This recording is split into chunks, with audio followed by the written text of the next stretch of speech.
السلام علیکم دوستوں۔ علامہ ابن حجر رحمۃ اللہ تعالیٰ عنہ اپنی کتاب میں لکھتے ہیں کہ ایک شخص نے کہا، میں نے ایک شخص کو دیکھا جس کا ہاتھ کاندھے سے کٹا ہوا تھا اور وہ چیخ چیخ کر کہہ رہا تھا، مجھے دیکھ کر عبرت حاصل کرو اور کسی پر ظلم نہ کرو، ہرگز ظلم نہ کرو۔ میں نے آگے بڑھ کر اس سے پوچھا، میرے بھائی تیرا کیا قصہ ہے؟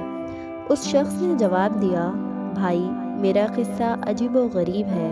دراصل میں ظلم کرنے والوں کا ساتھ دیا کرتا تھا۔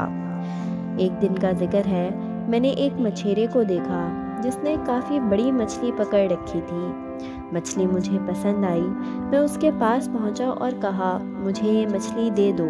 اس نے جواب دیا، میں یہ مچھلی تمہیں نہیں دوں گا، کیونکہ اسے فروخت کر کے اس کی قیمت سے مجھے اپنے بال بچوں کا پیٹ پالنا ہے۔ میں نے اسے مارا، پیٹا اور اس سے زبردستی سے مچھلی چھین لی اور اپنی راہ اختیار کی۔ جس وقت میں مچھلی کو اٹھائے جا رہا تھا، اچانک مچھلی نے میرے انگوٹھے میں زور سے کاٹ لیا۔ میں مچھلی لے کر گھر آیا اور اسے ایک طرف ڈال دیا۔ اب میرے انگوٹھے میں ٹیس اور درد اٹھا اور اتنی تکلیف ہونے لگی کہ اس کی شدت سے میری نیند اڑ گئی۔ پھر میرا پورا ہاتھ سوج گیا۔ جب صبح ہوئی تو میں طبیب کے پاس آیا اور اس سے درد کی شکایت کی۔ طبیب نے کہا، یہ انگوٹھا سڑنا شروع ہو گیا ہے، لہٰذا بہتر ہے کہ اس کو کٹوا دو، ورنہ پورا ہاتھ سڑ جائے گا۔ میں نے انگوٹھا کٹوا کر نکلوا دیا، لیکن اس کے بعد سڑان ہاتھ میں شروع ہوئی اور درد کی شدت سے میں سخت بے چین ہو گیا اور سو نہ سکا۔ لوگوں نے مجھ سے کہا کہ ہتھیلی کٹوا دو۔ میں نے ایسا ہی کیا۔ اب درد بڑھ کر پہنچوں تک پہنچ گیا۔ میرا چین اور نیند سب اڑ گئی اور میں درد کی شدت سے رونے اور فریاد کرنے لگا۔ ایک شخص نے مشورہ دیا کہ کوہنی سے ہاتھ الگ کر دو۔ میں نے ایسا ہی کیا، لیکن اب درد مونڈھے تک پہنچ گیا اور سڑان وہاں تک پہنچ گئی۔ لوگوں نے کہا کہ اب تو پورا ہاتھ مونڈھے سے کٹوا دینا ہوگا، ورنہ تکلیف پورے بدن میں پھیل جائے گی۔ اب لوگ مجھ سے پوچھنے لگے کہ آخر یہ تکلیف تمہیں کیوں کر شروع ہوئی؟ میں نے مچھلی کا قصہ انہیں سنایا۔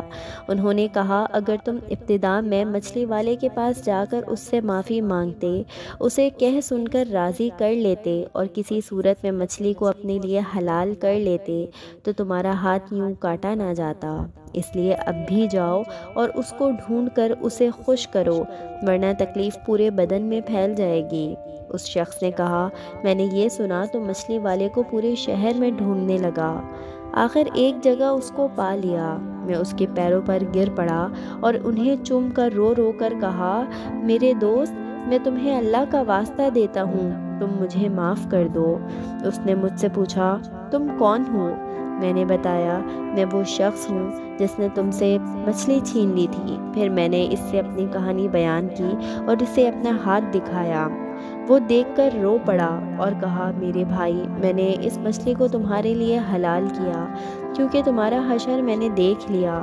میں نے اس سے کہا، میری دوست، خدا کا واسطہ دے کر میں تم سے پوچھتا ہوں کہ جب میں نے تمہاری مچھلی چھینی تو تم نے مجھے کوئی بد دعا دی تھی؟ اس شخص نے کہا، ہاں، میں نے اس وقت یہ بد دعا دی اور اللہ تعالیٰ سے دعا مانگی کہ یا اللہ، یہ اپنی قوت اور زور کے گھمنڈ میں مجھ پر غالب آیا اور تو نے جو رزق دیا اس نے مجھ سے چھین لیا اور مجھ پر ظلم کیا، اس لیے تو میرے سامنے اس پر زور کا کرشمہ دکھا۔ میں نے اسے کہا، میرے دوست، اللہ نے اپنا زور تمہیں دکھا دیا۔ اب میں اللہ کے حضور میں توبہ کرتا ہوں اور وعدہ کرتا ہوں کہ کسی ظالم کی مدد ہرگز نہیں کروں گا، نہ کبھی خود ظلم کروں گا، نہ ان کے دروازے پر کبھی جاؤں گا، اور انشاءاللہ جب تک زندہ رہوں گا اپنے وعدے پر قائم رہوں گا۔ سبحان اللہ۔ اسی کے ساتھ ہماری آج کی ویڈیو کا اختتام ہوتا ہے۔ ملتے ہیں آپ سے پھر کسی نیکسٹ ویڈیو میں کسی نئے ٹاپک کے ساتھ۔ اللہ حافظ۔